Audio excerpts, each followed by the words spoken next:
You don't want to necessarily have to always convince your purchasers on this sort of like rational, logical basis. Oh, the reason I'm purchasing is because the stretchiness of this short versus this short is better. So I'm going to go with Chubbies. Or they're giving me 17% off versus this other brand that's giving me like 14% off. I want it to be on an emotional level, right?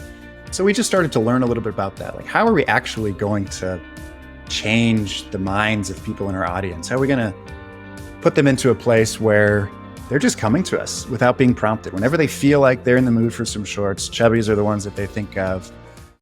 Explore the minds and marketing strategies behind today's winning brands and businesses. Tap into the power of the creator economy with Earned by Creator IQ. Here's Connor Begley. Hi, everyone. Welcome to Earned. Today I've got Preston, the co-founder at Chubbies, on the show today. Welcome to the show, Preston. Connor, thank you. Pumped to be here. Thanks for the opportunity. This will be fun. One of the things that would be the best to start with, I think the story of how you founded Chubbies is just fantastic. Usually I skip those in these because everybody knows the story, but I actually think that yours is a bit different. I don't think people are going to know it. So let's start at the top. How did you guys get started? How did this get going? What's the background there? Yeah, absolutely. Perfect place to start. So, gosh, this was 2011, 12 years ago. And 4 friends from Stanford, from college, had been working for other folks, realized we were both not cut out for it and just not good at it. So we just thought, gosh, we should start something. None of us studied computer science in college, so it's certainly not going to be a mobile app or a social network or a awesome technology. We felt like, all of us had our own little connection to shorter shorts in some form. And whether it be, I played rugby, 2 of us played soccer, the 4th grew up in the South where shorter shorts are just much more the norm.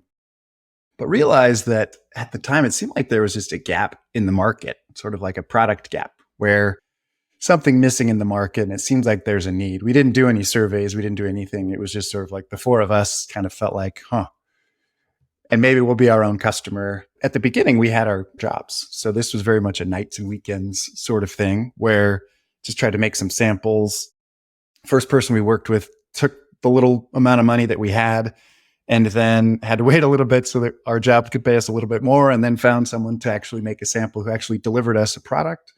So once we made a few products and had them not only on ourselves, but had them on our friends or our friend group, there was a bit of, we're all wearing this product, not only shorter, but brighter colored generally. So they just really stood out. And so when you had a group of folks, whether it be at brunch in San Francisco or playing in the park in the Mission or in Fort Mason, people would pay attention. And the amazing thing is that people would come up to you and they would either love it or they would absolutely hate it, but there was no apathy. And then I think maybe the one more point that I would add, just from the perspective of getting it started, was the whole thing about influencers and user-generated content and things along these lines that are just so obvious and so successful and essential today. It was much less obvious, I'd say, 12 years ago. So I think from the perspective of how we got going, and I think how we were able to get cheap distribution while also coming across as being sufficiently different from what was out there, was being one of, I think, the first to just do all of our photo shoots on an iPhone, pictures of the company, like employees, all of the photos that we would post on our website for product launches or even on social, as effectively almost pre-Instagram or pre-super traction on Instagram. So posting things on Facebook, trying to get likes, but it was just us. So it sort of started as just like this friend group that expanded over time. And I think a lot of those core fundamentals, core values, I think are reflected in a much larger way today. I think it was one of those things where we were very fortunate to continue to grow. I think find a lot of success in the bright colored, shorter swim trunks, and fortunate enough to get acquired in 2021. And then shortly thereafter, as part of a roll-up called Solo Brands, then went public on the New York Stock Exchange under the ticker DTC, which is kind of funny. And now Solo Brands is a public company and out there doing its thing across the 4 brands. So that's a little bit of the background on Chubbies. Cool. And I feel like I have always thought that the brand stood out to me personally, not just in kind of the brightly colored clothing, but I think to your point, Like we did all of our photo shoots on the iPhone. That's in a lot of ways, you're very early on that, right? Like the thing that's worked well on TikTok is when it feels right, authentic, when it feels unpolished, when it feels more natural.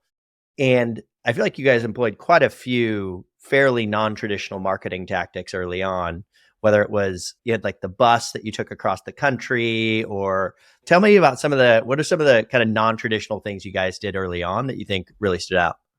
Sure, absolutely.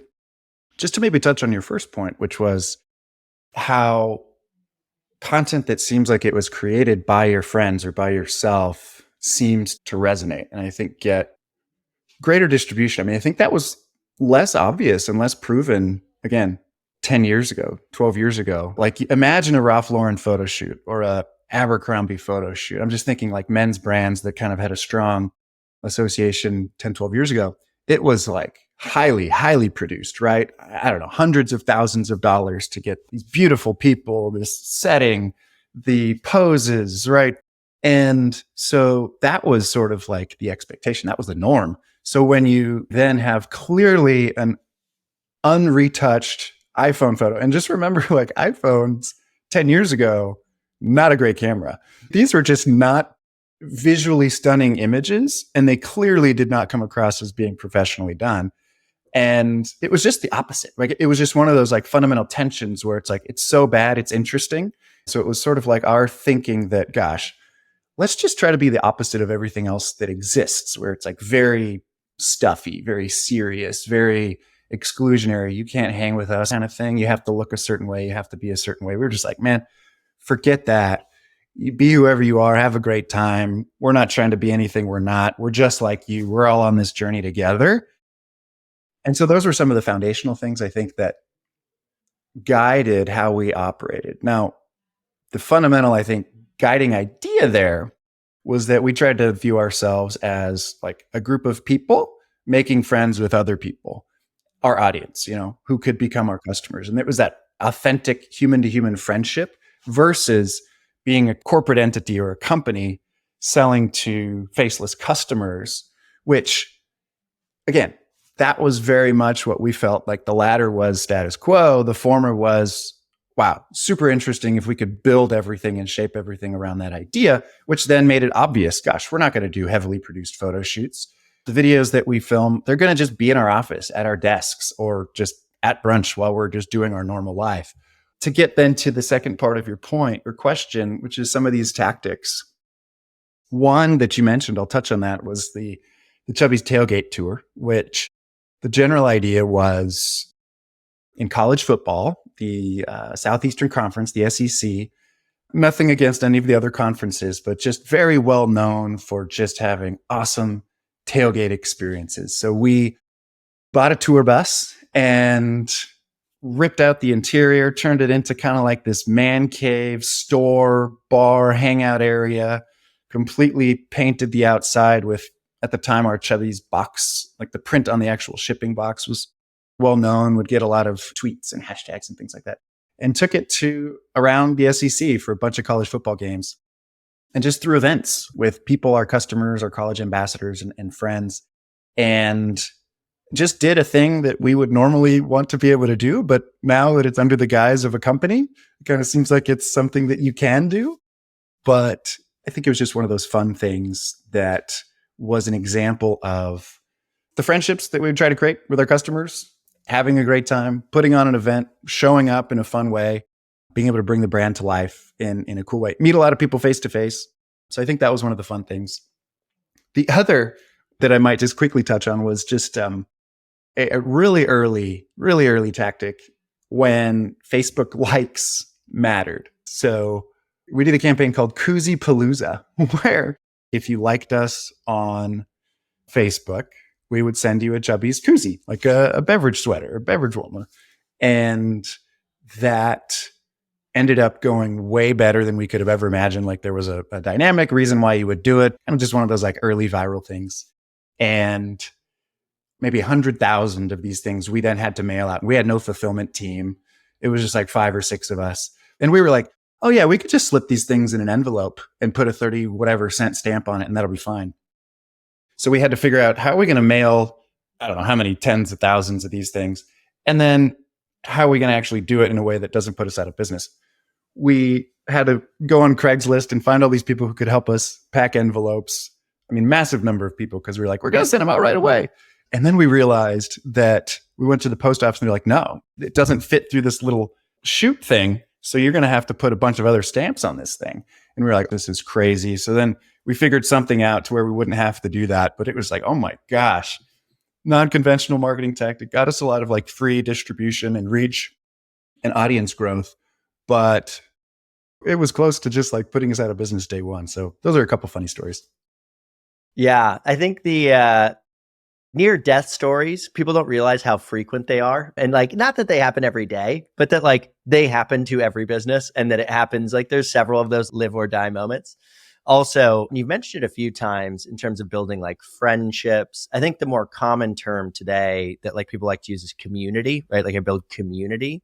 And I think in some ways that term gets almost overused, but I hadn't really felt it until I'd say the last 3 or 4 years, where you start to see the impact of like thousands and thousands of in-person meetings and relationship building and interaction, and how that is actually like a fairly meaningful moat and value to the company that's hard to measure.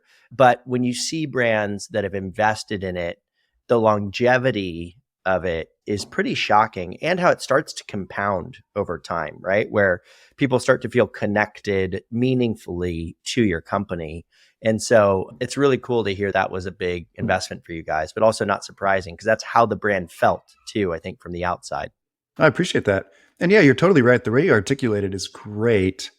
And we talk just offline a lot about like short-term versus long-term marketing tactics and strategies and brand building and things like that. But it's like one of the best manifestations of that in terms of having a resilience to your business. You know, if all these people are there and they care about it and they're proclaiming with whatever actions they take in person or digitally that they are for you, that they are in this group, you know, it's huge. But it's one of those things that in some ways you start to get that feedback loop that, hey, this is working early. But in other ways, you don't. And it's like an uphill battle and an uphill slog for a bit where you kind of know it's the right thing. And it's one of those things, to your point, like from a compounding perspective, it doesn't necessarily pay off in the short term. But then you kind of look back and you're like, wow, there's this momentum that maybe can't be stopped, but it's going to take a lot to stop it. And I think a lot of the brands that I love the most today, participate the most in, are the ones where I feel like I'm a part of something, right? And I'm pumped to tell people about it, and I love why they exist. And I'm going to then turn it into my own little story a bit and tweak it. And I think that's a kind of a beautiful thing when like brands interact with the real world and people's lives and stuff like that. So one of the things you've also started doing, right, is you started publishing recently quite a bit of your story and your journey and how you got there, as well as what you learned along the way, with a particular bent towards the marketing side of things. And so I'd love for you to talk about that a little bit, because the journey that I've observed from the outside, at least the way that you write it, so you were doing all of these non-traditional marketing tactics, these community building efforts, but then from a digital marketing perspective, you really got at the early stages quite focused on bottom of the funnel, buy one, get one, X% off, what's the ROAS, these kinds of things, but then pivoted and realized that actually, I don't think this is the right approach for us. Take me through that journey and like what you learned there. Of course. So to maybe go to the beginning component, where when you're a company and you've got no money, you've just got to do the free things, right? You've got to be as creative as possible. It's like the best possible creative constraint when you just don't have the money, because there's so much you could do, or limited funds, right? And that I felt like was just where some of the purest, most creative stuff was happening. Then, you know, either you raise a little bit of money or you start selling some product and you have a little bit of cash. I wouldn't say necessarily that we got lazy, but we started doing the, as you mentioned, like the digital paid social direct response, because you could get quote unquote good at it and get like a really nice feeling dopamine hit when you put $1 in, and then like 15 minutes later you get like 3.7 out, and it, I think, takes you down a path path, right? Where you start to get this feedback loop. You start to generate some sales. You start to be able to grow. And for a while, I think that worked. And I think that worked for a lot of brands, ourselves included. The economics were such that I think they're quite different than they are today. You then take the step back because you then you start looking at your business and you're like, oh, I'm growing top line pretty nicely. But as I have to grow off of a larger base, it just gets harder from a percentage basis to keep growing as quickly. So it's like, are we going to be able to raise more venture, or how are we going to fund this thing? How are we going to fund the future growth? And as prospects of being able to raise additional, venture capital kind of dried up, macro, but then we weren't growing as fast.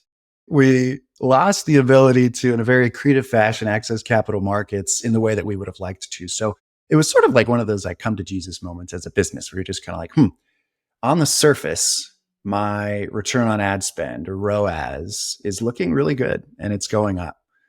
But if I take a step back and I look at where am I actually getting my new customer revenue from, just sort of like from a Google Analytics traffic source perspective, we saw that an ever increasing percentage were coming through paid channels versus the opposite, which is where you would like to see the growth in all these unpaid or owned and organic channels.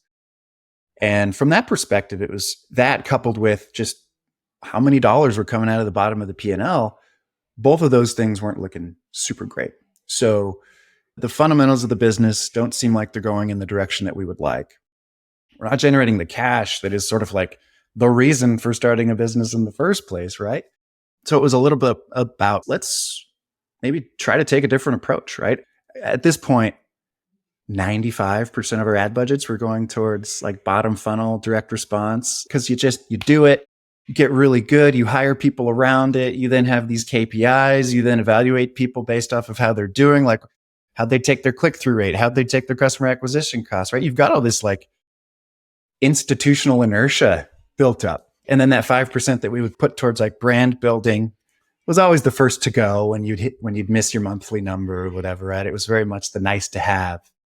But effectively, we learned a little bit about the stuff that we poo-pooed as like modern consumer brand builders on these new tech ad platforms, where the saying was always, I know I'm wasting 50% of my ad dollars. I just don't know which 50%, right? Like the traditional view on like advertising, and completely ignoring that there are so many brands out there that have been around for generations that are just killing it and so profitable and still growing.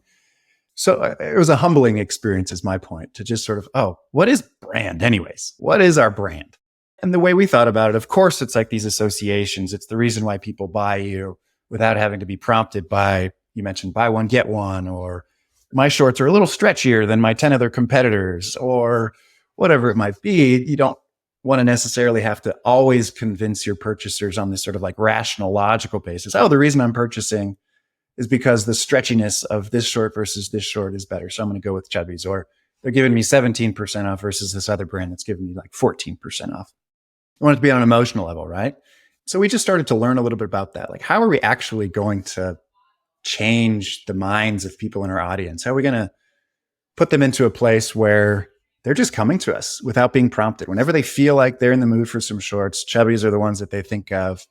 And how do we build that association rather than getting really good at presenting a very logical rationale that you should click on as to why you should purchase at this moment? Effectively buying transactions. So that was a little bit about the problem, what we realized in our business, and then kind of like the framework or the realization from an approach perspective that I think kind of informed where we went. And what I might say is, like, we still do, we're not like an Airbnb where we took it to zero, for instance, but it's an evolution, right? It's a move toward more of a balance of brand building and conversion or direct response. And I think that was one of the big changes that for our business led to us generating no cash to actually start to generate some EBITDA dollars that would grow like sequentially over time, generating more contribution dollars, like all these things that we modern brands really want to be able to do while also growing the top line quickly. We had this journey. We went through so much pain. We spent better part of a decade doing it suboptimally for our situation. I don't want to place value judgments on anyone else, but when we learned more about the change and how we could better sort of like allocate resources for these long-term outcomes, like long-term profit generation, mainly by just quantifiably investing in growing our brand which we just kind of like define as like the resilient baseline revenue you have if you turn all your ads off, turn all your product launches off, turn all your promos off. What then do you have as a business? When we realized that was like way too low of a number than we were comfortable with, we realized, oh my gosh, we've got to change, because we want to be able to turn stuff off in theory and still have a strong business and still have people coming to us without being prompted. As I've spoken with a bunch of brands more recently, a lot of folks are killing it on ROAS, growing their top line, but they realize like if they have a meta deliverability issue on a particular day, or if something like there are just massive variability in the business that they can do, it's a lack of resilience that I think they're searching for. So I guess my point there is we dealt with it, and it kind of seems like other folks are dealing with it too. But yeah, this crazy transition. So I'm just trying to write about it, be super open and transparent about all the mistakes that I made and all the stuff that I learned. Not that I'm going to tell you what to do, but hopefully just provide like the journey, the frameworks, the approach that we thought about. And then hopefully brand builders can read it and maybe be like, this guy's an idiot, or maybe there's some interesting nuggets here. To your point, what's very desirable about it and attractive to it is the measurement, right? You can do all of this measurement. And in some ways, the brand building activities that you did, that you mentioned, whether it was taking a tour bus across the Southeastern Conference or sending out koozies to tens of thousands of people, it's a very difficult thing to measure what the impact of that is, right? And so it makes it scary to invest in that, particularly as somebody who's going to be more analytical in nature. So it makes sense. But I think that a pivot back to being more balanced, I think, is critical for companies long term. Totally. And it's hard, right? I mean, I kind of mentioned like this institutional inertia that we put in place. Like our boards want to see things when they analyze the P&L on a quarterly basis in a certain way. They like seeing certain payback cycles, cash conversion cycles. They like understanding, okay, how do I evaluate the way that our marketing dollars were spent? CFOs, like we all get trained in this way of evaluating and measuring return and ROI and things like that. I mean, it's challenging. It's not the easiest thing, but you're totally right. And I think a lot of the work that you all have been doing, and I think a lot of what we learned, is that there are ways to measure some of these things that aren't necessarily bottom funnel, click and buy, that are valuable and that you can kind of like predictably tie to, whether it be market share changes, business changes, whatever it might be. But it is a shift, and it's not so much of the narrative that exists out there. When you read the tweets from all these like DTC people who do things a certain way, right? The balance, I think, makes a lot of sense. It's finding that balance for you. It's finding what you're comfortable with. It's finding how you're going to balance both short and long term, right? We all have cash needs. We all have payback cycles. Like there's all these unique things. We all have goals as companies too. Like, are we looking to exit tomorrow? Are we looking to pass this to our great, great, great, great grandchild? There are different goals. So all these things are very different, but that was sort of what worked for us. Yeah. So I want to talk a little bit about, so you started publishing, right? And I think the piece of content that has done the best for you that went fairly viral was this kind of 95-5 rule. Can you talk about that a little bit? What was it? Why do you think it did so well? And what is it? 95-5 rule generally is all of the marketing stuff, all of your communications that you put out into the world. If you match that up with the reality that 95% of the people who are seeing your stuff are just simply not in the market to buy your product right now, and only 5% are, it would change dramatically how we kind of like modern consumer brand builders think about the messaging that we put out there. I mean, as I mentioned before, 95% of our ad budgets were going towards like bottom funnel DR. 95% of our dollars we're speaking in a language that only 5% of our audience were even looking at or understanding. 5% of our dollars were only being relevant to the vast majority of folks who just like, yeah, I think you guys are cool at Chubbies. I don't need super bright trunks right now, but I think you guys are cool. But don't keep hammering me with this ad that's telling me about some logical appeal, right? So it was something I had always felt. I never had a vocabulary for it as a marketer, if that makes sense. So then when I read more about this, I guess, it was one of those things where it was like, holy smokes, this is real. This is true. There are now words to this. So I think speaks to like the first part of your question. Why maybe did it take a little bit? I think it's because it maybe had a very similar impact in terms of just like being surprising to other marketers as well. Just like, this has got to be right, but this is in no way consistent with what I'm actually doing on a daily basis. And so then I think it was that 95% of the people I'm showing stuff to are like, this is not relevant to me because I'm not looking to buy. And then I think it's just some of the description that helped articulate, okay, what am I actually going to do about it? How can I apply this to my business? And starting to think a little bit about how you can't really pull people down the funnel. They drop on their own time, and thinking about how to change the way we do marketing in the first place. Like, be memorable. The brands that get bought are the brands that get remembered. So be memorable, put on a show, have a little bit of fun, be bold. Like some of these things that I think are in a lot of ways truisms, but just putting them in the context of this story, and then the why being very clear. Oh, because it's going to have this impact on people, that when they do become one of the 5%, and I don't know who it's going to be and when that's going to happen, but because I've done all this bold, fun, memorable stuff, they're going to seek me out without having to be prompted by anything. But then to transition to vanity metrics. So like a lot of likes, a lot of impressions. I don't know if those are the right metrics for what I'm trying to do. It might be, but I guess what I'm saying is it feels really good to get a lot of those likes and a lot of impressions or whatever it might be. It's incumbent upon me, and I think other publishers like us, to understand our goals.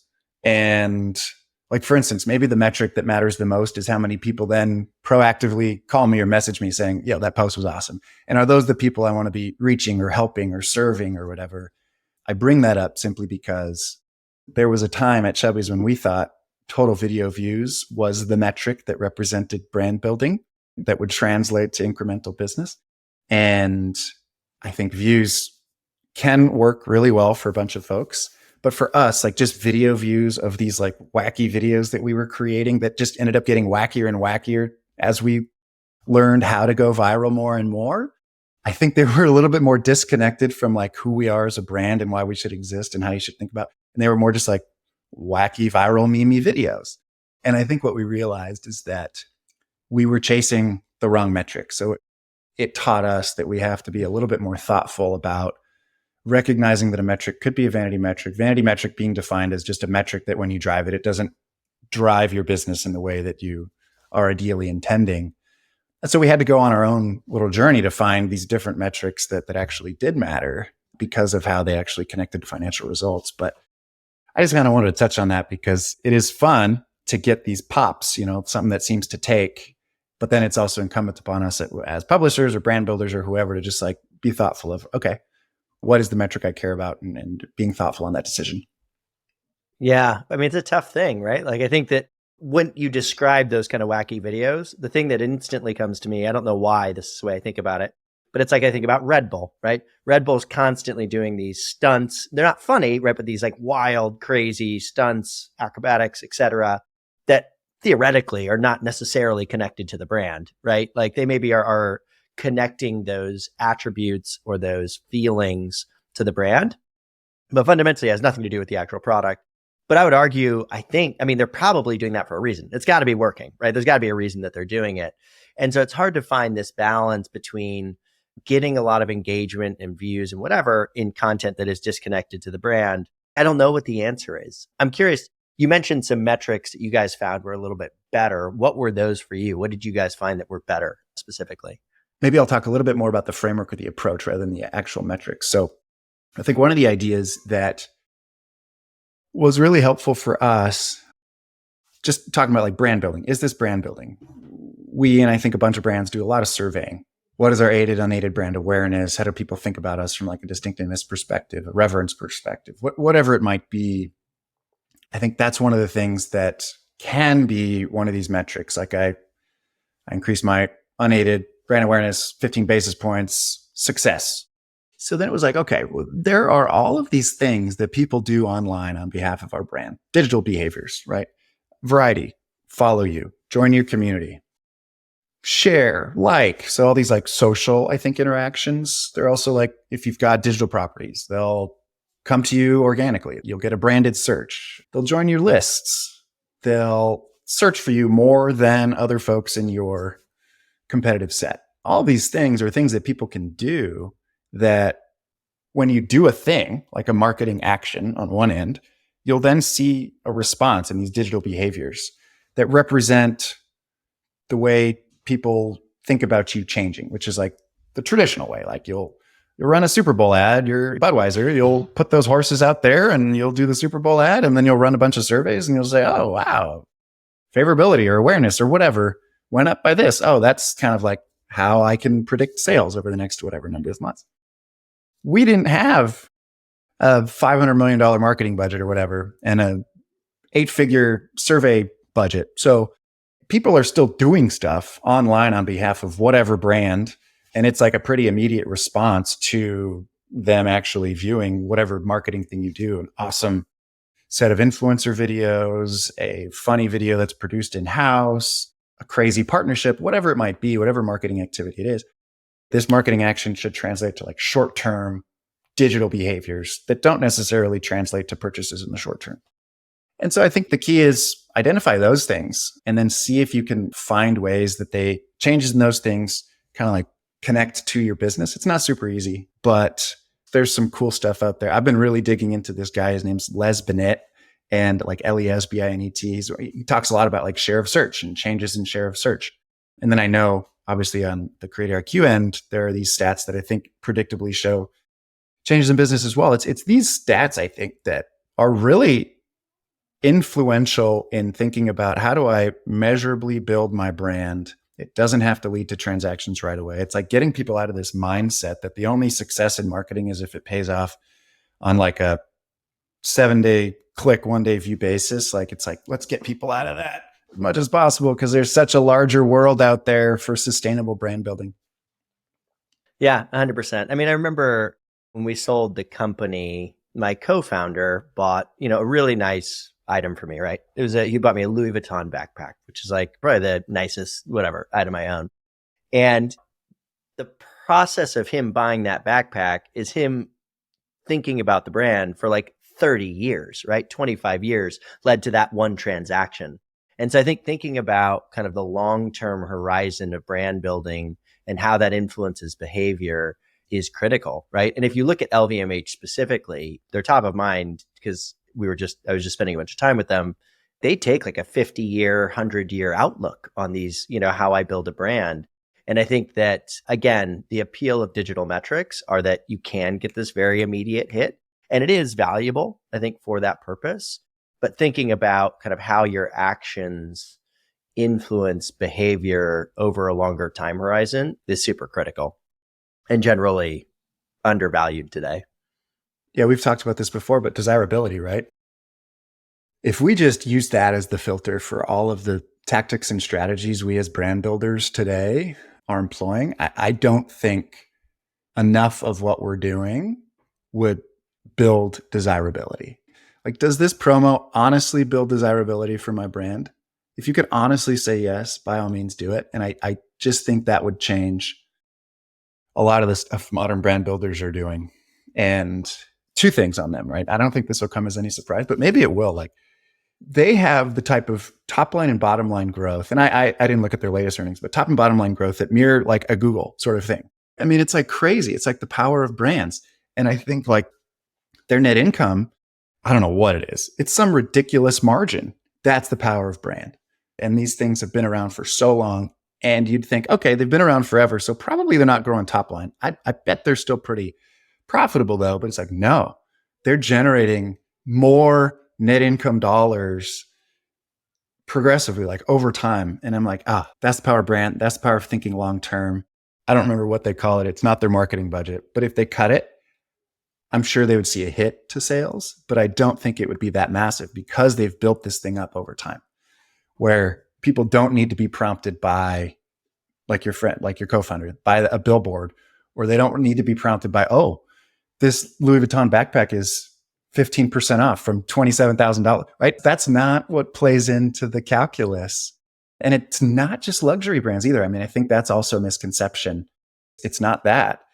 Although strong brand does lead to pricing power, which is, again, margin expansion, which is the reason why we do all this stuff in the first place in building consumer brands. But I just think LVMH is just such an awesome example. I'm sure there are imperfections. I'm sure they have problems just like any other brand. But huge inspiration for me as I think about things and just being able to think long-term, multi-generationally, right? It's cool. Well, I really appreciate you taking out the time, Preston. I'm so glad we've gotten to know each other and excited to watch what you do next. I know it's going to be great. And thanks again for taking the time. It was super fun. Thanks, Connor. Really appreciate it. I'm a huge fan of your podcast. I listen to all of them and appreciate it, man. See you soon. Be a friend, tell a friend, and subscribe. Earned by Creator IQ. Creator IQ is your all-in-one solution to grow, manage, scale, and measure your influencer marketing program. Ready to unlock the power of the creator economy? Get started with a demo today at creatoriq.com.